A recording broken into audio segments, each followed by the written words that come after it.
Hey guys, it's Tyler from Tech, and in this video I want to talk about our farm wall. Our farm wall is a vertical garden that allows anyone to start growing on almost any vertical surface any time of the year. We have farmers who are using this in their warehouses and their greenhouses for production. We have restaurant owners who are using it in their restaurants to supplement their menus with the produce they grow. We also have educators across all grades using it for a variety of reasons. Everything from teaching the biology and chemistry of plants to system design and engineering and project management. And then there's also people like me, and I only have a few towers in my house, but I really like to be able to grow a little bit of basil and some flowers and just have a centerpiece for when people come over. It's really beautiful. But in this video, I want to talk about what you can grow and how you should grow it, the different models that we offer, and then space and lighting requirements for those different models, as well as everything you need to consider to mount one of these things to a wall and the different options that you have to do so.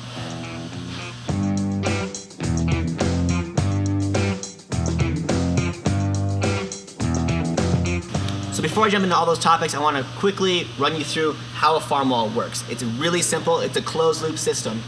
We fill up our gutter with water and we dose out water with a nutrient solution. A pump takes that water up to our header where it's dripped through button drippers through our towers and through the media. That fertilizes our plants, and then all the extra water that plants don't use ends up back in the gutter, and that cycle just continues. Now you can grow almost anything in ZipGrow towers. If you really want specifics about crops or how to grow certain crops in these towers, check out our YouTube page. We have a bunch of playlists and a bunch of videos that will walk you through a variety of crops and what to do with them. So we offer 3 different models of the farm wall. We have a 2-tower farm wall, a 4-tower farm wall, and an 8-tower farm wall. And with each of these farm walls, you have the option to either have 3-foot towers or 5-foot towers. Now, each farm wall is gonna sit 6.5 inches away from the wall, not including your crops. A 2-tower farm wall is 23.25 inches from left to right. A 4-tower farm wall is 42 inches long, and then an 8-tower farm wall is 80 inches long. Any 3-foot tower model is gonna be 41.5 inches tall from the bottom of the gutter to the top of the header, and then any 5-foot tower farm wall is gonna be 67 inches tall, bottom of gutter, top of header. There's a lot of different options we've seen people use for providing their farm wall with light in an indoor environment, and really you're only limited by your own creativity. There's people that have put lights on a chandelier system from the roofs where they can just lower the lights when they need be.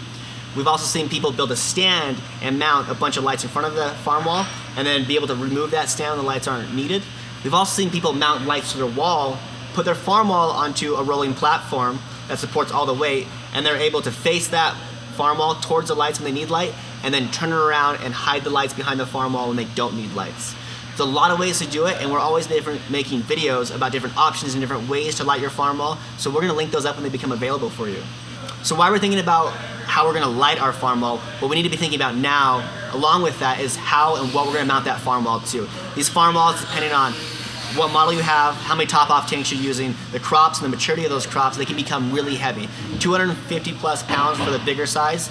That's a lot of weight, and you need to mount this to a surface that's gonna carry that weight. This means mounting it to brick using masonry screws or studs in an interior-exterior wall. We've done both of those. What we don't include when you buy a farm wall is the fasteners that you're gonna use to mount the wall channels to the wall. You're gonna have to find those or source those. It's really not that hard. Your local hardware store should have everything that you needed. So that wraps up pretty much everything I had outlined for this video. If there's something that needs more clarification or you need us to go more in depth on, just let us know, leave us a comment, or shoot us an email. This video is gonna be the first video in a series of videos about our farm wall. Next coming up, we're gonna have an assembly video, mounting, and then general care and use for the farm wall. So I encourage you to check those out before you ask any questions. But again, we're here to help. Thank you for watching, and if you need anything else, just let us know.